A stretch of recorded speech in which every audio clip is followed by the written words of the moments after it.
Esta semana es un poco popurrí, vamos a hablar de 4 juegos, como cada semana. Dos de ellos novedad, uno de ellos un poco más antiguo. Y luego al final de todo pues una decepción, y fue una decepción un poco grandecita. Os hablaré ahora luego de él. Bueno, ya sabéis, lo de siempre, os lo comento al principio. Si queréis pasaros, estoy a las 8 hoy mismo domingo haciendo el punto de encuentro en Twitch, de la twitch.tv/la mesa de Dam. Si os apetece pasaros, seréis más que bienvenidos. No voy a contaros mucho más en la introducción, que al final luego si no queda un vídeo demasiado largo. Bienvenidos a la mesa de Dan.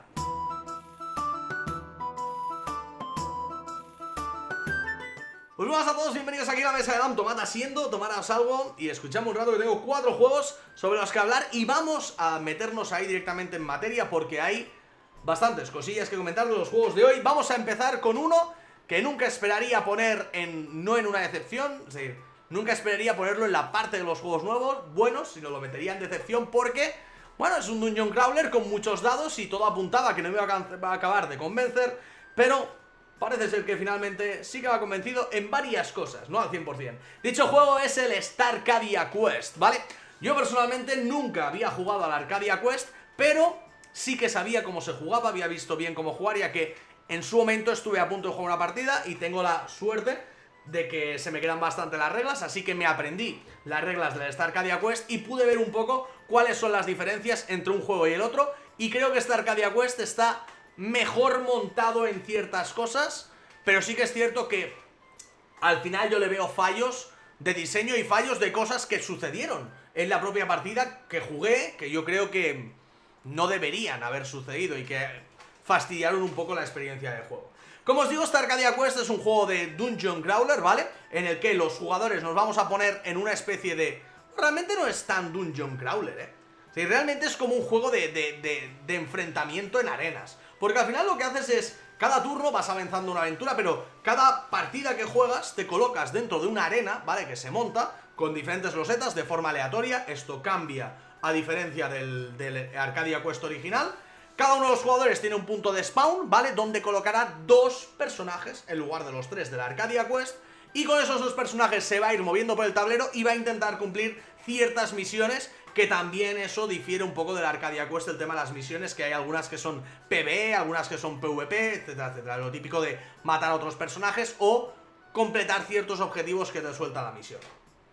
Entonces la idea está en que tú durante tu turno lo que vas a hacer es haciendo acciones con tus personajes, los vas a ir moviendo, atacando, atacando y moviendo, moviendo, atacando, casi todo es mover y atacar. A veces puedes usar algunas habilidades especiales y demás, pero en principio es eso. Y las tiradas se resuelven, es decir, los enfrentamientos se resuelven mediante una tirada de dados. Y aquí es donde ya a mí me baila un poco el tema por el tema del azar. Sí que es cierto que las tiradas de dados, tiras dado, hay pocas caras. Es decir, hay una cara que es la cara del crítico, que me mola mucho la idea, sinceramente, de que cuando sacas un crítico, vuelves a tirar ese dado. Es decir, yo voy a tirar los 6 dados, te hago 6 críticos, vuelvo a tirar los 6 dados, te hago 4 críticos, vuelvo a tirar los 4 dados, te hago 3 críticos, y ya llevo 13 impactos. Eso es curioso, y puede suceder tanto en la parte de ataque como en la parte de defensa. Y genera el momento épico, ¿vale? Lo típico de ¡guau! ¡Qué pasada! ¡Lo he petado! Es decir, vaya tirada de hacerla épica. Entonces ahí, bueno, pues a mí personalmente no me convence, ya lo sabéis, aunque sé que hay mucha gente que le gusta mucho. Pues a todos aquellos que os mueven los dados, en ese sentido, Arcadia Quest os puede dar momentos verdaderamente épicos. A mí personalmente en la partida me sucedió de tener que matar a alguien haciendo la épica de tirar críticos y críticos, y saqué como 3 veces crítico con un mismo dado y tuve ahí, pues mucha suerte. Y es eso, es suerte. Ahí poco tuve que gestionar. Sí que es cierto que luego hay cosillas que se pueden ir gestionando y que puedes ir haciendo, y que cada uno de los personajes tiene unos atributos de por sí, y luego les puedes ir equipando armas, armaduras, habilidades, efectos de las armas, etcétera, etcétera. Hay varias cosillas que puedes ir colocándote entre los personajes e irlos haciendo, optimizando, e irlos como subiendo de nivel, ya que a medida que vayas acabando las diferentes partidas, comprarás nuevo equipo que podrás colocar. Entonces puedes tener a un personaje que sea muy tanque, que vaya cuerpo a cuerpo, uno un poco más débil pero que pueda esquivar bien, que le pegas lo pones desde lejos a disparar a rango, dependiendo de los personajes que tengas. Ahora, otra de las cosillas del diseño de juego es que los personajes están súper desbalanceados. Es decir, hay algunos que son extremadamente buenos. Yo tenía una tía que lo que hacía era que cuando atacaba si a quien le atacaba no tenía una herida ya de antes, no gastaba nada, es decir, no gastaba sus armas. Y tú dices, pero bueno, es decir, este personaje no necesita descansar nunca, porque simplemente me centraba en ir pegándole a todos aquellos que todavía no habían recibido daño, y yo no necesitaba descansar con ese personaje, que descansar es perder todo un turno y recuperar a todos tus personajes, bueno, tus dos personajes. Entonces claro, con ese personaje era como, bueno, voy usándolo y estoy ganando turnos a mis oponentes. Había otros que también eran muy buenos, pero había algunos personajes que eran realmente pobres y casi nunca se pudieron usar. Y eso es algo que en la mesa, cuando estábamos jugando, nos sucedió y pensamos, dijimos, bueno, pues esto no está del todo bien así, ¿no? Y bueno, y fue una de las ideas, por ejemplo, que nos vino a la mente. Otra de las ideas que nos vino a la mente y otras cosas que pasó es que este juego tiene un sistema de máquina, es decir, la máquina, la IA, los bichos que hay sobre la mesa que tenemos que ir matando y que nos van atacando, tiene un sistema muy chulo, sinceramente. El tema de cómo se mueven, cómo reaccionan, cómo hacen todo, está muy bien pensado. Y la nueva forma de funcionar que han puesto en el Arcadia Quest, mediante unas cartas de evento que se revelan cada turno al final se revela un evento y el jugador a tu derecha, es decir, el jugador que jugó el turno anterior, va a activar a los malos por ti. Entonces, él los va a activar y va a intentar fastidiarte lo máximo posible. Entonces, la verdad es que el sistema de funcionamiento de la IA, de la máquina, está bastante bien implementado. Y el sistema este nuevo de eventos está bastante guay, con la aparición de monstruos y demás en el tablero. Pero, hay un pero muy grande y es que el spawn de monstruos sucedió un momento en la partida, y esto aquí también es algo que le querría achacar al Arcadia Quest, que se quedó la partida, vamos, bloqueadísima. Pero bloqueadísima a nivel que teníamos que coger todos una pieza que estaba en el suelo, se había caído en el suelo y teníamos que hacerlo para completar la misión, y estaba todo alrededor de monstruos, todo, y no había forma de entrar ahí, coger esa pieza y poder salir, porque todos los monstruos cuando te mueves cerca suyo generan ataques de oportunidad, y por lo tanto estaban constantemente atacándonos, y estaban ahí generándose un montón de monstruos, no podíamos lidiar con ellos y turno tras turno seguían spawneando monstruos. Entonces, hubo como un momento de bloqueo de quizás media hora o 40 minutos que la partida estaba a punto de terminar. Es más, estuve a punto de terminarla yo. Me morí justo al límite de terminarla. Y al morirse mi personaje, soltó el objeto que teníamos que llevar hasta un objetivo, se quedó ahí en el suelo, se rodeó de monstruos y vamos, desbloquear la partida fue un infierno. Tuvo que haber un par de jugadas haciendo la épica por parte de Ramón, si no me equivoco, que lo hizo, y pudo hacer ahí un poco el vaivén y entrar y salir, coger el objeto y pirarse. Pero de verdad os lo digo que fue infernal esa parte. Bueno, infernal, fue un poco más esa parte.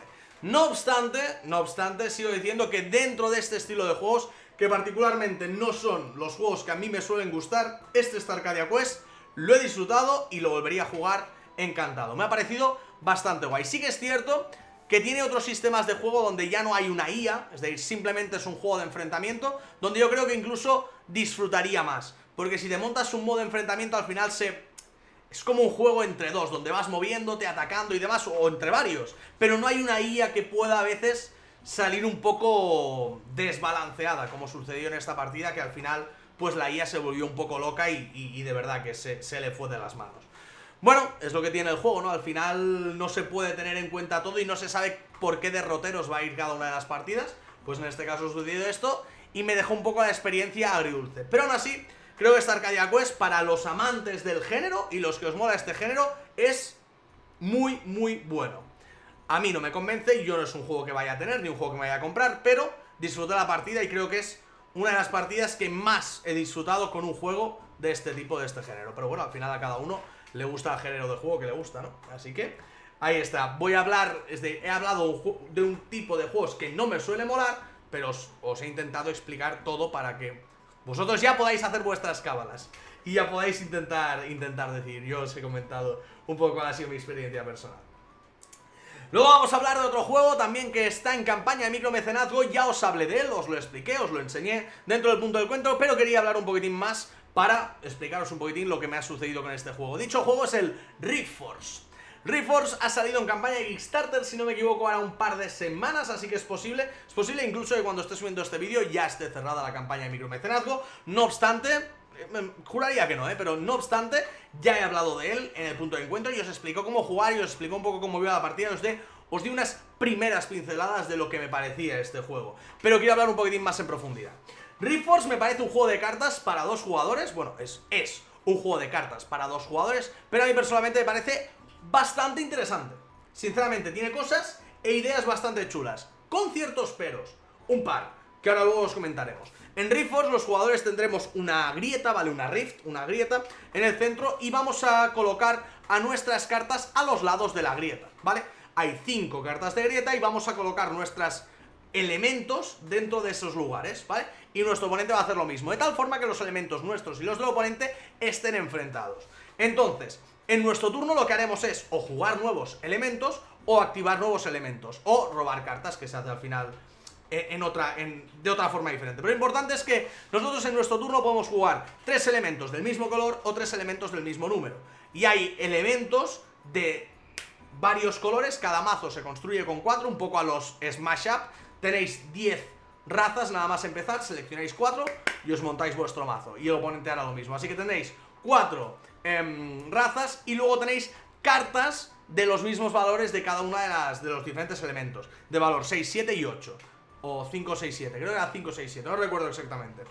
La cuestión está en que, claro, en tu turno puedes jugar o 3 cartas de nivel 5, es decir, de valor 5, o 3 cartas de color rojo o menos. Pero bueno, siempre es óptimo intentar tener tríos.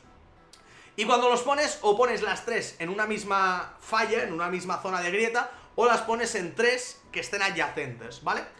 Entonces las cartas se van a ir colocando y van a ir entrando los monstruos. Luego lo que puedes es activar hasta 3 de un número o de un color, ¿vale? Es decir, al siguiente turno, cuando me toque, imaginar que he puesto 3 5, yo puedo activar al siguiente turno 3 cartas de valor 5.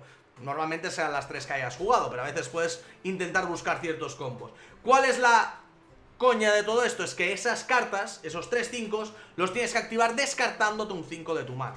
Entonces, lo guay es, por ejemplo, si tienes 4 5 en mano, juegas 3 5 para el siguiente turno poder usar el otro para poder usarlos, ¿vale? Y entonces usarás a los elementales que os contaré. Y luego, finalmente, tenemos la acción de robar, que lo que nos permite es volver a recargar nuestra mano de cartas, ya que no se roba en ningún otro momento. Y en el momento en el que recargamos, miramos si tenemos mayoría. Bueno, realmente si somos los únicos que tenemos presencia en algún lado de la grieta, en alguna de las cartas de la grieta, ganamos puntos de victoria. Gana el primero que llega a 12 puntos de victoria, si no me equivoco, y los puntos de victoria se ganan completando estas mayorías o matando a elementales de oponente. ¿Cómo se matan los elementales de oponente? Pues mediante las acciones. Al final, cuando activemos a nuestros elementales, cada uno de los elementales de los colores tiene una habilidad. Y las habilidades son muy fáciles. Que si pego de 2 al que tengo delante y me muevo, que si arrastro a uno del oponente justo delante mío y le hago un punto de daño, que si ataco a los 3 que tengo delante, que si hago más daño pero al morir doy más puntos de victoria. Es decir, hay 10 modalidades, 10 habilidades que tienen los elementales, que son todas las mismas para todos los elementales de cada uno de los colores. Y aquí es donde yo le veo uno de los primeros mini fallos, que es que una vez ya has jugado con las 10 razas y demás y las has visto, tampoco es que sean tan diferentes entre ellas como para sentir que estás pegándote ahí unos combos de la hostia y que estás encontrando formas de jugar diferentes. No deja de ser un juego bastante mecánico en el que, bueno, pues tengo este que hace splash hacia adelante, este de aquí que arrastra y hace daño, este que hace un poco más de daño y bueno, al final tengo 4 habilidades dentro de mi mazo y son las únicas que puedo ir combinando. Que molaría, yo creo que las elementales tuvieran más cosillas para encontrarles más sinergias y más combos para que haya cosas interesantes. En ese sentido a mí personalmente me gustaría un poco más, aunque no lo veo un fallo muy gordo. Pero ya os digo, está en la sección de juegos que me han gustado, por algo será, me parece un buen juego. Pero yo ahí por pegarle un par de puntillas. Por otro lado, no lo había comentado hasta ahora, pero creo que es interesante tener en cuenta que el arte es brutal. Es de Miguel Coimbra y es precioso, el juego de Rift Force es muy muy bonito. Y la segunda cosa, que yo creo que aquí ya sí que es un fallo más grande, es lo mismo que comentaba la semana pasada, o parecido, no tan exagerado, con el Shaolia, que os hablé de la excepción de la semana pasada. Y es que en este juego el que pilla la delantera ya va muy por delante. Es decir, si yo tengo varios bichos en mesa, varios elementales, descartando una carta activo 3 y mato cosas del oponente. ¿Qué pasa? Que el oponente tiene que perder su turno en volver a meter elementales. Se le acaba el turno, le toca al otro, ¡pum! Ataco con 3 elementales. voy mermando constantemente a mi oponente es el que va a estar constantemente buscándoselas y pasando las canutas para jugar elementales en su zona de juego, para tener un poco de presencia. ¿Qué pasa? Que el otro está atacándote y tú tienes que generar presencia y tienes que pasar, porque no puedes generar presencia y atacar. Entonces cuando pasas, el oponente te vuelve a atacar. Entonces tú estás todo el rato como ahí a remolque y no te da la sensación de nunca llegar a despegar para poder estar otra vez en mesa y generar una amenaza real a tu oponente. Entonces yo creo que ahí tiene un poco de fallos el Reforce por el tema de el efecto bola de nieve, del que se planta bien en mesa desde un principio, ya destroza al oponente. Yo creo que ahí es bastante... Se tendría que hacer algo diferente, algo tendría que cambiar ahí. Sí que es cierto que hay unas limitaciones, es decir, cuando tienes mucha presencia, da igual cuánta tengas, con una carta con mucha activarás solo a 3 elementales. Pero es que esas 3 activaciones ya pueden matar a un elemental del oponente, y matar a uno y un poco más.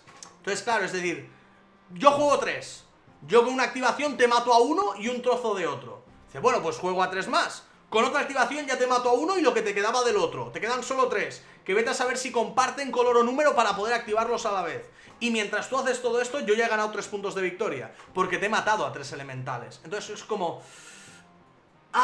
ahí, si estuviera eso pulido de alguna forma, o se hubiera encontrado alguna forma de que esto no fuera tan así, si no hubiera ese efecto bola de nieve, yo creo que Reforce me gustaría aún más.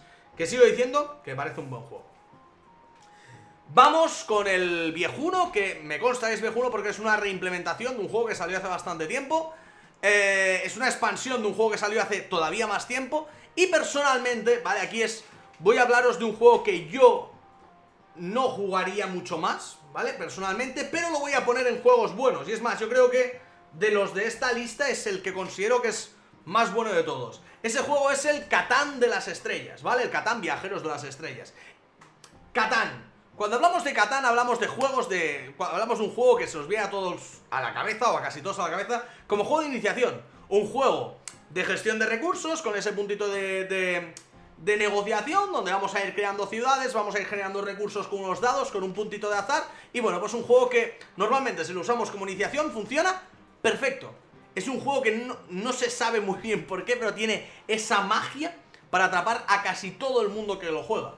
Catán es uno de los juegos que yo personalmente más he usado como juego introductorio y ha funcionado muy bien. ¿Qué sucede aquí con este Catán de las Estrellas? Me parece una reimplementación del Catán súper acertada, sinceramente. Pero perdemos un poco el punto ese de vista que teníamos de Catán como juego introductorio. Es decir, ya no usaría yo un Catán de las Estrellas para introducir a gente en el Catán. Catán de las Estrellas es como crear un Catán un poquitín más para jugones, limitando ciertas cosas y paliando ciertas cosas que tenía el Catán, que quizás para jugones no eran tan interesantes. En el fondo el juego es bastante parecido, pero tiene varios cambios que son duretes.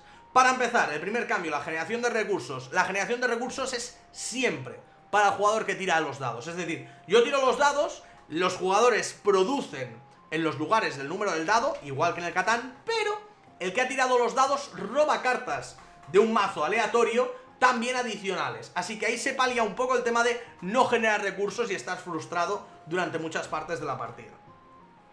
Luego tenemos el sistema de que en lugar de ir construyendo ciudades y poblados conectados por caminos, en este caso en lugar de conectar por caminos, tenemos que mover a unas naves e ir soltando nuestras cúpulas, que serán al final tanto puestos comerciales como ciudades, como puertos espaciales. Es decir, podemos soltar puertos comerciales, que lo que nos hará, y aquí es un poco donde cambian las cosas, nos hará ganar unas mejoras para durante la partida. Algunas de ellas nos permitirán usar unos recursos a cambio de otros, algunos nos servirán para tener más combate, para tener más, que el combate ahora lo explicaré, para tener más velocidad, para poder movernos más rápido por el espacio. Es decir, vamos a ganar una serie de beneficios que está muy bien, lo de los puestos mercantes.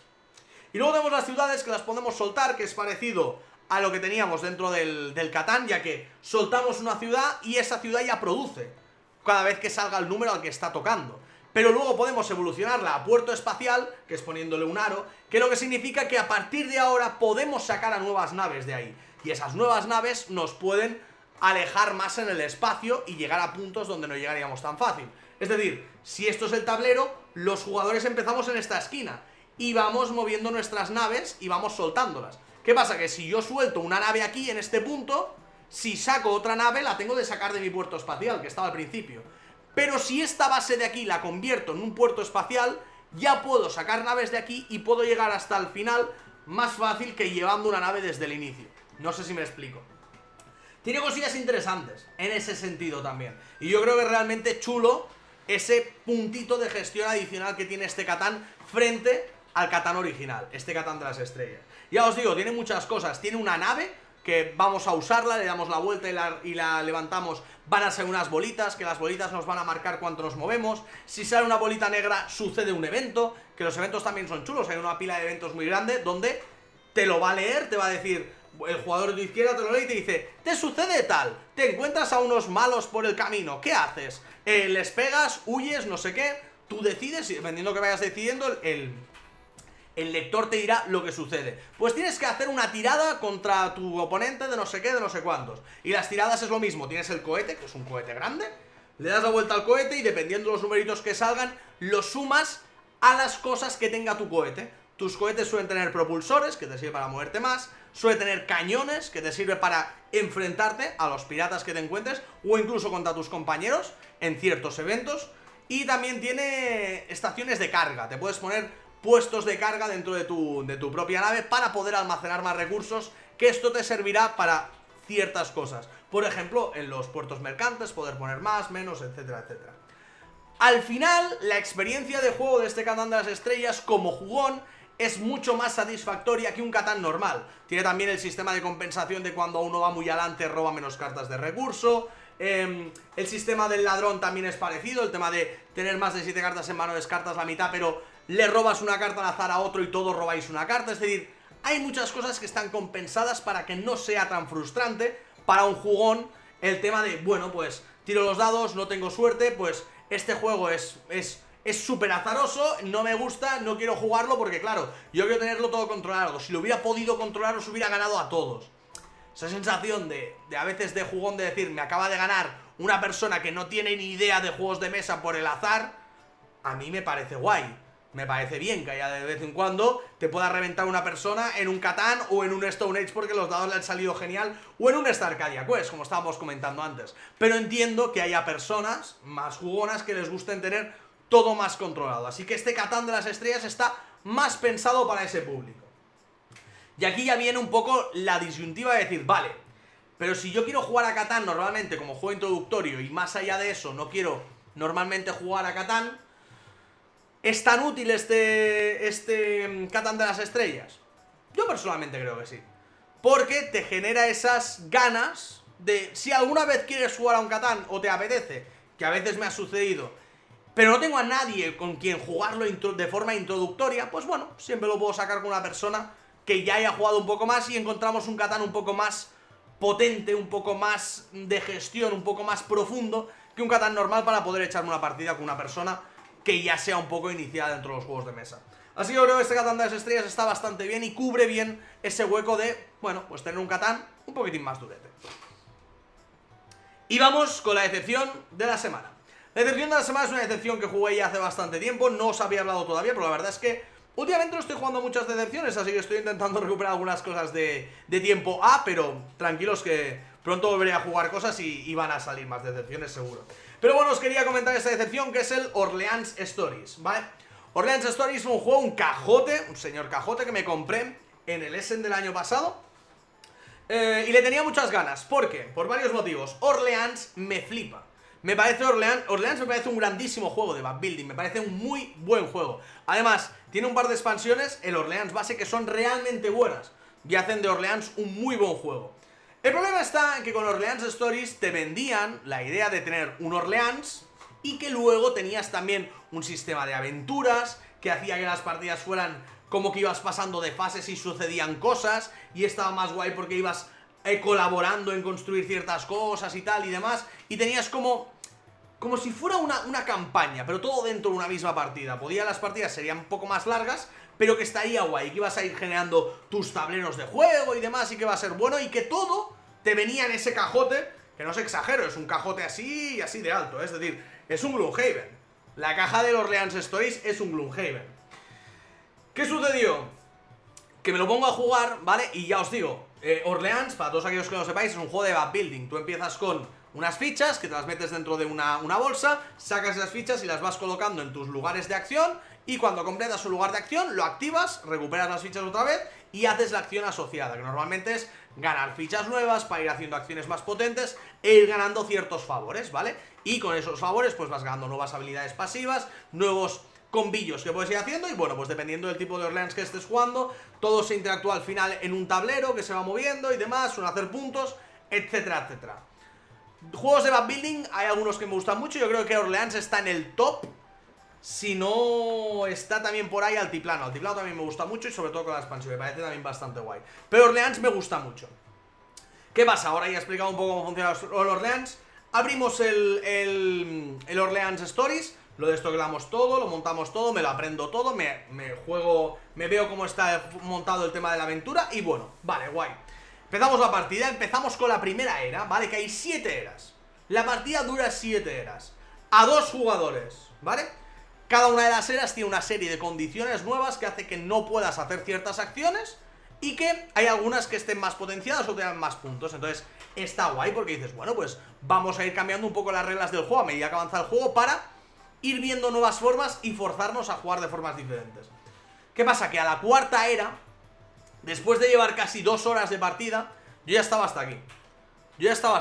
Se había convertido Orleans un juego que es pseudo-filler, ¿vale? Es decir, pseudo-filler me refiero a que no es un filler por su duración, pero es un juego, es decir, un juego de duración, de gestión sencilla, dentro de lo que cabe, y que se juega bastante fluidito. Pam, pam, pam, pam, vas sacando las fichitas, vas jugando el Orleans original. Se había convertido un juego de peso medio, incluso familiar, podríamos considerar, de una duración de 45 minutos, 1 hora, en un infierno que acabó durando 3 horas y media. 3 horas y media de partida durante las 7 eras, que se hicieron insufribles a partir de la mitad. Es decir, al principio lo ibas disfrutando y iba estando guay, pero después de 3 horas y media de hacer lo mismo, de estar constantemente poniendo las mismas fichas, el tablero recuperándolas y demás, se acabó haciendo súper, súper tedioso. Así que a mí, personalmente, este Orleans Stories me decepcionó muchísimo, en ese sentido, porque considero, y yo creo que aquí es donde ya vengo a la reflexión final, y no lo tengo todavía, pero seguramente en algún momento lo tendré. Considero que no merece la pena pillarse este Orleans Stories nunca. Es que ni que no tengas el juego base. Porque esto que se dice muchas veces, por ejemplo, lo comentaba el otro día yo con el Optimus de Vir. Si tienes el juego base, no hace falta que te pilles el Plenus 2. Pero si no lo tienes, píllate el Plenus 2, que al final te viene con un dado extra que hace unas acciones adicionales y está guay. Con este Orleans nunca voy a recomendar pillarse el Orleans Stories, porque no te ofrece tampoco lo del Orleans original, con los tableros y los mapas del Orleans original, y además es a un precio desorbitado. Mucho más desorbitado que comprarse un Orleans normal con sus expansiones. Yo creo sinceramente que ese Orleans Stories no va a estar por encima del Orleans normal nunca, y ni que lo tengáis el Orleans, ni que no lo tengáis, no lo recomiendo. No lo recomiendo, porque si no tenéis el Orleans, os recomiendo el Orleans, porque es muy buen juego. Y si lo tenéis, felicidades, disfrutad del juego, porque es muy buen juego. Al menos a mí me lo parece. Sí que es cierto que conozco a muchos detractores del Orleans y que no le gusta. A mí me mola, el sistema ese de la gestión de la bolsita y tal, me parece guay. Pero de verdad, las partidas que me pegué a este Orleans Stories fueron insufribles. Y es un juego que no me apetece para nada volver a jugar. Y ya os digo, teniendo en cuenta que Orleans es bueno, que Orleans sí que me gusta, y no sé en qué momento le petó la cabeza al creador para decidir hacer ese cajote. Pues sí es cierto que le petó en un momento la cabeza y dijo, voy a hacer el altiplano. Y le quedó algo un poco más complejo, pero bien. Guay, está simpaticote. Y la expansión del altiplano también es chula, ¿eh? La del viajero está bastante guay, te mete una loseta más y tiene un sistema guay y chulo. Pero cuando se montó este Orleans Stories y dijo, voy a hacer el Gloomhaven de los Orleans, stop. Alguien tendría que haberle parado los pies. Y no hubo nadie para parárselos. Y finalmente sacó el cajote. Pues lo siento mucho por el cajote, pero yo no yo no me vuelvo a acercar al cajote porque la verdad es que la experiencia de juego que tuve con él fue bastante horrible. Y bueno, dicho esto, terminamos ya con el Juegos de la Semana. Espero que os haya molado, espero que estéis contentos, que estéis a gusto. Y si es así, nos vemos en un ratito en el punto de encuentro. Y si no, pues nos vemos directamente en el próximo vídeo de los Juegos de la Semana. O de lo que sea, de lo que se me ocurra subir aquí en el canal. Muchas gracias a todos por haber estado ahí y nos vemos muy pronto en el próximo vídeo. ¡Chao!